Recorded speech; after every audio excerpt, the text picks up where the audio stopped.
Samantala, ito namang 15% threshold sa pag-shade ng balota mananatili pa rin para sa Bangsamoro Autonomous Region in Muslim Mindanao parliamentary election. Alamin natin kung bakit sa pag-uulat ni Bombo Isa Cotoner.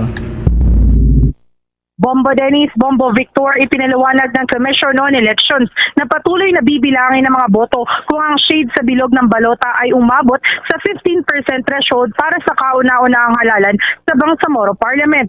Unang ipinatupad ng poll body ang 15% threshold ng balota para sa 2025 midterm elections. Ayon kay Commission on Elections Chairman George Sherwin Garcia na hindi nila babaguhin ang threshold at mananatili pa rin ito sa 15%. Ang threshold ay ang pinakamababang porsyento ng shading na tinatanggap ng mga automated counting machine upang kilalanin ang boto na valid.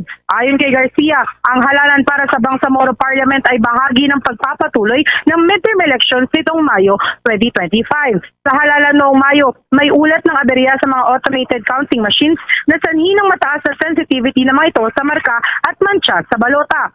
Kaya naman inirekomenda ng Parish Pastoral Council for Responsible Voting sa poll body na ibalik sa 25% ang shading threshold mula sa kasalukuyang 50%.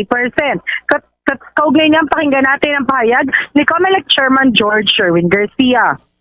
Ganun pa rin, hindi po namin binabago ang threshold. Hindi po tamang baguhin ang threshold, 15% pa rin, sapagkat yun po yung nasimula namin noong 2025 NLE. Kasi po, sabi po kasi ng batas, itong Bangsamoro Parliamentary Election ay continuation ng national. Samantala, ibinahagi rin ni Garcia na inaprubahan na ng COMELEC Anbang ang disenyo ng mga balota para sa parliamentary elections. Magkakaroon din umano ng hardware upgrades, kabilang ang pagpapahusay sa scanner upang maiwasan ang pagkapit ng papel o paper jam. Bukod dito, gagamitin ng COMELEC ang humigit kumulang 7,000 automated counting machines para sa halalan. Sa halip na gumamit ng serbisyo ng mga telcos, gagamitin na lamang ng poll body ang Starlink para patakbuhin ang mga makina. Dagdag pa niya, pinalawig ng komisyon ang deadline ng pagsusumite ng larawan ng mga kandidato na ilalagay sa balota hanggang Hulyo 15. Kaugnay niyan, pakinggan natin ang naging kasagutan ni COMELEC Chairman George Sherwin Garcia sa naging pagtatanong ng Bombo Radio Philippines.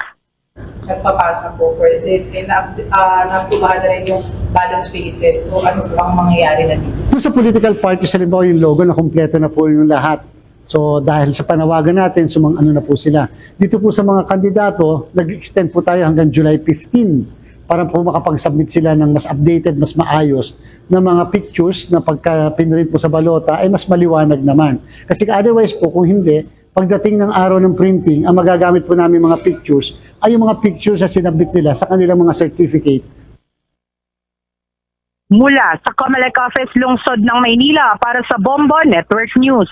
Bombo Isa Cotoner, nag-uulat para sa #1 and most trusted radio network in the country, Bombo Radio Philippines. Basta Radyo, Bombo!